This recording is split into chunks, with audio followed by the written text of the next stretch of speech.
Hey everybody, good afternoon. This is Steve Bisbee. Welcome to the second Steve Bisbee podcast. Our guest today is Adam Raggi. Adam's been in RM 497 with me a number of years. He's a senior at Penn State. He's in RM 497 again. Today we're going to talk about multifamily real estate and value add and finding off-market deals and being creative.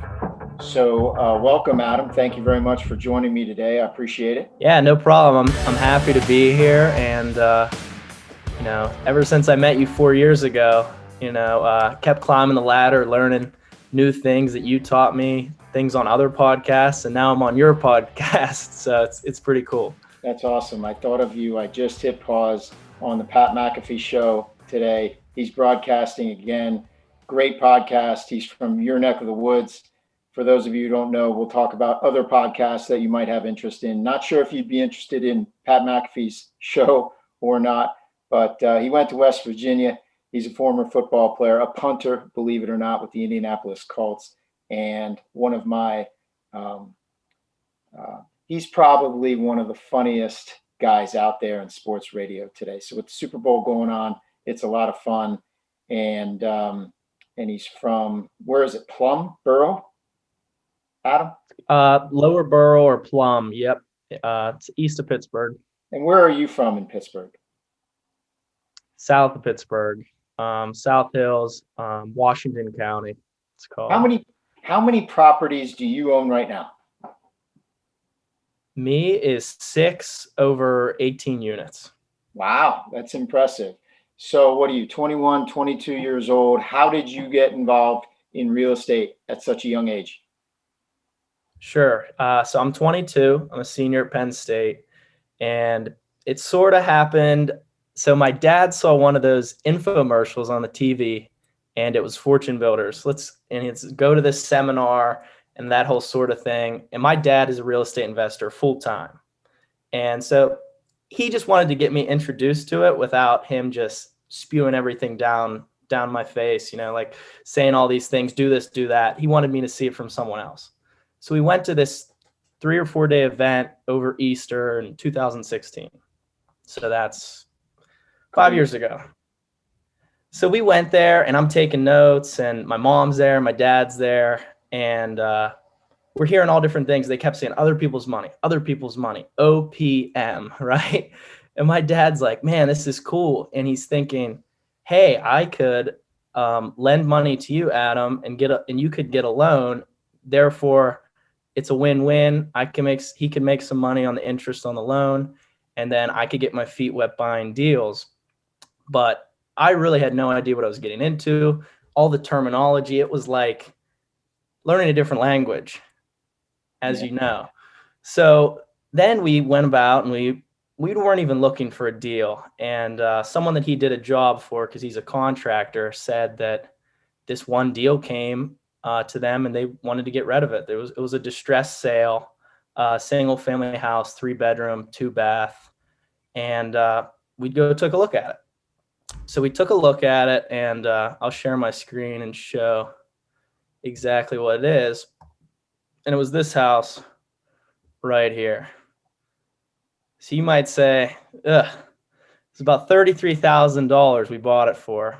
I think it was 45 grand. And then we kind of looked around and saw a lot of stuff that needed fixed.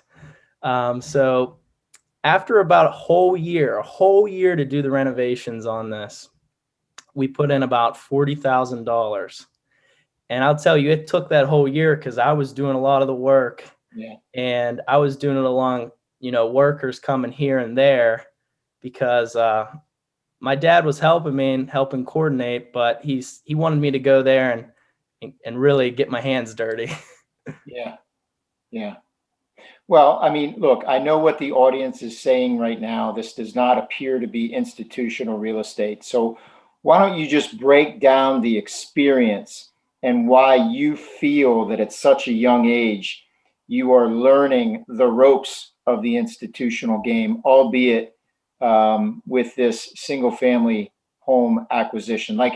Talk about the bank loan for this. Mm-hmm. Okay. So I think from more of an institutional standpoint, this deal taught me how to think bigger And I thought bigger because I was in Steve's class and Steve was talking about leveraging, refinancing, and then taking that money to buy another deal, which later in this podcast, I'll show you the deal I recently bought when I refinanced this to buy that next deal. But exactly on this deal, the financing was $33,000. And my dad pretty much bought the property up front, paid it.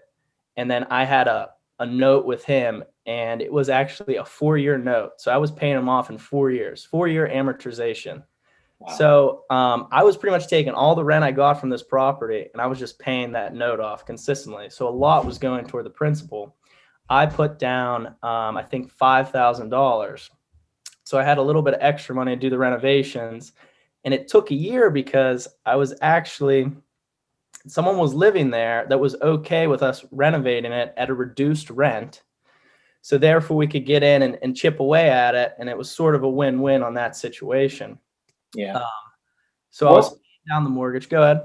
What roadblocks did you run into on this first one? So many roadblocks. There are so many things to fix in a single family house, Steve, as you know, I'm sure. And I'm starting to learn how much things cost. We had to put a sump pump in the basement. We had to completely remodel the bathroom down to the studs. House needed fully insulated. We opened up the top half of the wall, the bottom half, blue insulation on both, and we had to patch the wall, and we repaint all the walls. We actually had to take the main sewer line from the house all the way to the street, dig it by hand because we couldn't get a machine on the property, dig it by hand, tent it, put a new sewer line to the street. All this stuff adds up so much. And I'm doing a lot of this work too. So I'm starting to see him like, Dad, this costs so much money. Yeah. But as time goes on, it's just one of those things where, I'm happy I did it. I'm happy I just went out there and kind of did something I was unsure of. And the timing was sort of good now that the market is really high. I mean, when I bought this for 33, if it was completely fixed up to what it looks like now, it'd probably be worth 85 back then because the market's high. It appraised for 128,000 here in I think September. Wow. Isn't that something?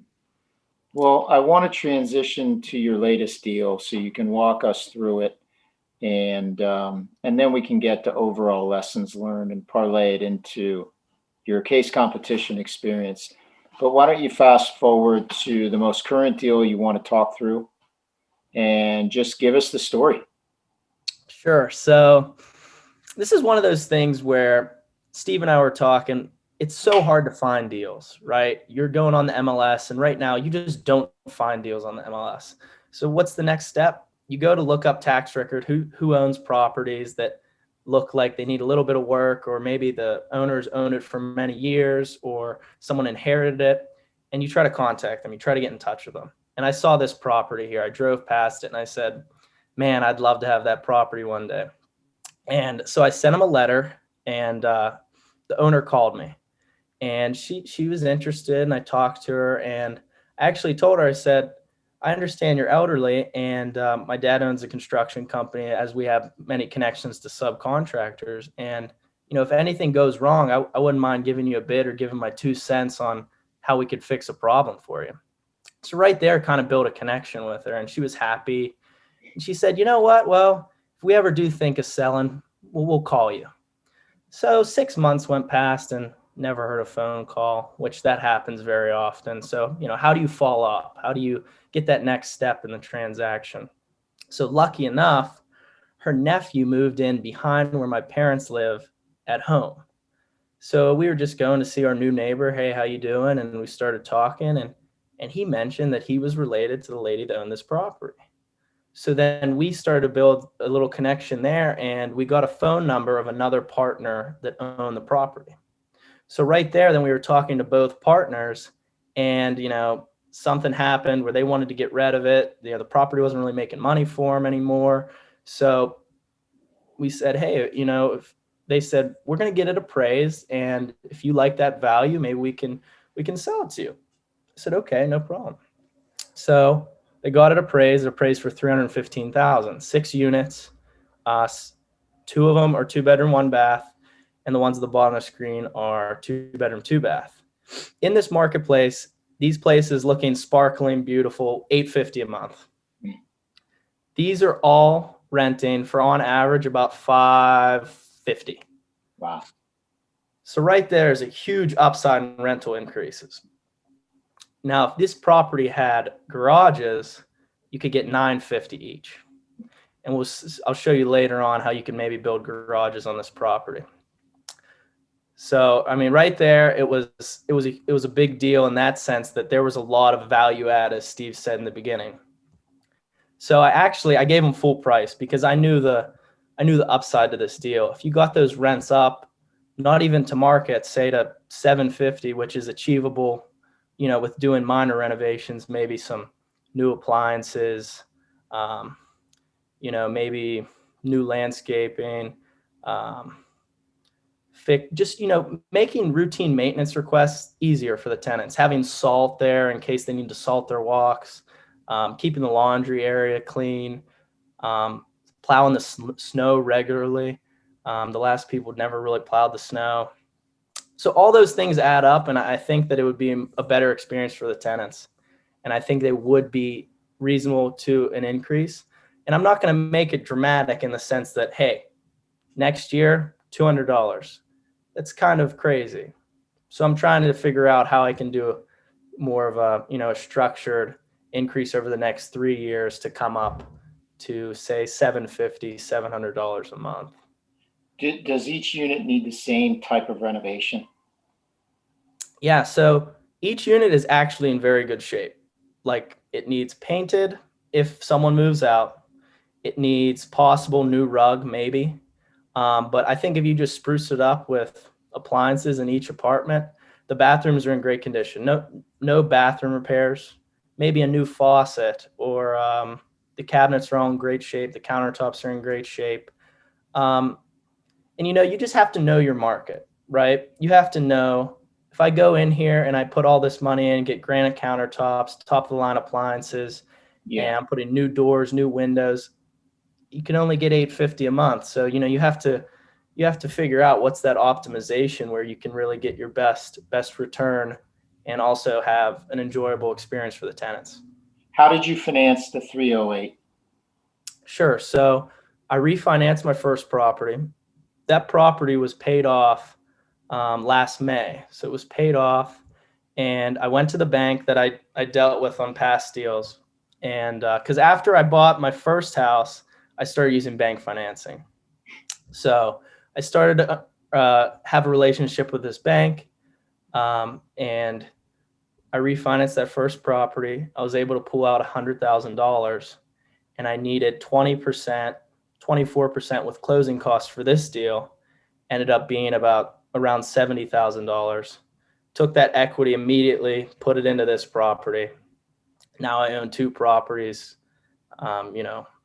more interest expense on both properties, more income coming in, yet more debt. People say you don't want debt, but in a sense, a good debt because they are cash flowing assets.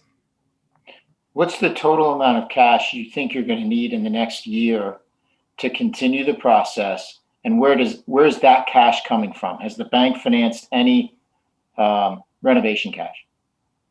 The bank has not, and therefore that's why I'm not going to be too heavy on, hey, I want to jump it up $200 right off the bat, because then if someone moves out and I want to really go into that renovation, which doing that on one unit might cost me $10,000, where's that money coming from? So right now I'm sitting on 30 to 40 grand right there that I have budgeted for these renovations, that if people move out or people want new things adjusted to the increase, I can now fill those gaps. The one roof on the 4 apartments, maybe it needs to be fixed in 5 years. So this property, I'm pretty much taking all the cash flow that it makes, which is about $1,100, $1,200 a month, just pretty much keeping that as reserves and taking that money, leaving it there to improve this property as it goes along. And as I get this property repositioned and get those rents up, plan to refinance it, and therefore have more money to do more improvements and maybe have more money to actually buy another deal. Yep. Well, that's an excellent rundown. I was making notes as you were speaking. In terms of the institutional game, for those of you watching who are not yet involved in owning real estate, I know when Adam starts talking about sewer laterals, you can kind of tune out and think, oh boy. But we could teach a full class on acquisitions, how to build relationships, how to find off market deals, how to prospect sellers who don't even know that they're sellers, how to angle, how not to take no for an answer. And we just don't have time to do that. But I think what Adam is demonstrating to you in what some may feel is a very non glamorous portion of real estate is he's fine tuning all those skill sets on his own, trial by fire. He's learning as he goes. And since Penn State can't teach you, you kind of got to exercise your own curiosity and figure out how to learn it yourself. So I think acquisitions in and of itself is a huge industry within real estate in all asset classes. And Adam is demonstrating one example where to him it was a big deal. He literally scared up this deal out of nothing. And I think a second takeaway is capital structure, understanding what debt and leverage really is. Adam has done a good job explaining that he used his first deal, and everybody just saw the slide. It did not look that appealing, but he used his first deal. There it is, satellite dish and all, the green awning, the wooden steps right out in front, and the stop sign looking like, maybe this is an ADT security system, but maybe it's not. You know, the point is we can all chuckle at this, but Adam's 22 years old and he's already understanding how to recycle capital, leverage himself to another deal. He's already thinking about that on his existing deal, repositioning that asset, taking out a ton of proceeds in new debt financing to finance his next deal. And the last point I want to make that I kind of wrote down as Adam was speaking is he understands the rent roll transformation. So much like several students encountered in the Rothstein case competition in the fall of 2020, you've got a rent roll transformation. You got to pick a new tenant to fill up the remaining third of the space, but you got another tenant burning off in year 3 or 4 of your pro forma. So just understanding the value of trying to keep a current tenant in place versus letting that tenant go, renovating the space, and bringing in a new tenant at a new price. All that is real because look, certain real estate assets aren't bad assets, but if you run out of cash, they're bad investments. And so Adam is revealing his exposure to this rent roll reality of trying to keep tenants in place. He said renovate with an existing tenant on the prior property. He's probably doing some value add renovations with existing tenants in this case, but he also knows the best way to get to 850 the quickest is to bring in new tenants at some point. So that's the reality. It's a cash game. You've got to get from point A to point B.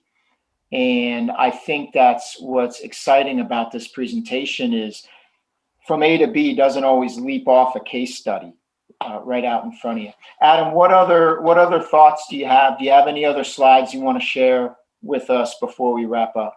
Yeah, going off of what you said, I have two things I wrote down. And you were talking about having tenants in place, and your tenant is pretty much, your income source for that property. And one thing I learned is that your tenants are everything. Without your tenants, your property does not make money. Your property goes downhill because people aren't living there. And now people are going to call you and say, do you want to sell it to me? So you need tenants in place, and your tenants are your asset, essentially. How can you keep your tenants happy and still, have a good relationship with them and retain them? Because vacancy is a big cost. If you have vacancy for a couple months, especially in a small like unit mix like this, 6, you have one person vacant, what's that, 15% vacant of the whole property, we calculate 5% when we do these big deals, right? Yeah, right. So right there can really cut into your cash flow. So it is a balancing act, you know. And then the other thing I had to say, with the whole refinancing thing, and I sort of thought of this yesterday because I was talking stocks with someone, and they said, yeah, I bought this stock and it went up 100%. And now I'm pretty much playing with house money. I took out my investment and now I'm just letting it ride, just letting it see what happens. I'm thinking in my head, I'm like, how is that translated in real estate? And I was like, wow, it's pretty much the BRRRR strategy. You buy, you renovate, rent, refinance, you get your investment out, and the return is essentially infinite because you have no money in the deal. So it's kind of like playing with house money, if you would say. Yeah, I mean, I think so. We, some of the class, we'll get to this. You're already there. But remember, we're finding that net cash flow line, and we're dividing the net cash flow line by the amount of equity that the investors have exposed to set in motion all of our metrics that we use to tout a deal. But remember, if you've refinanced and taken all your equity back, that denominator is essentially zero moving forward. So a lot of times in real estate, it just doesn't ring loud and clear to an undergraduate student what the whole point is, but it's just trying to get additional cash flow by minimizing the amount of equity you left in the game. So it's cool that you're getting your money out. I think, the more people take a look at what you're doing, I think the more that they can sort of appreciate. Well, why don't you tell us, how has your personal experience impacted your experiences in the case competition course?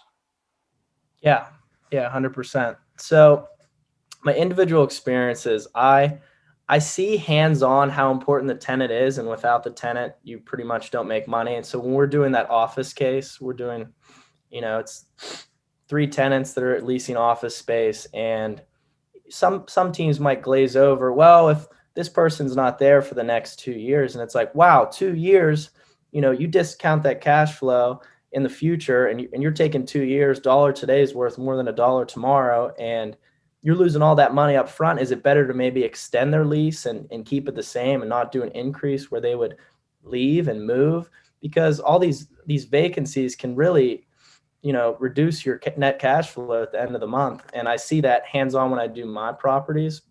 And also it's sort of funny. It translates, how can I make this place better, which is essentially tenant improvements. So before someone moves in, I put in new appliances and maybe the rent goes up a little bit. It's the same thing in an office case. Before a tenant moves in, how can I build out this space, tenant improvements, to get the rent that is at market, or maybe, at market, and then you can get some increases to maximize your cash flow.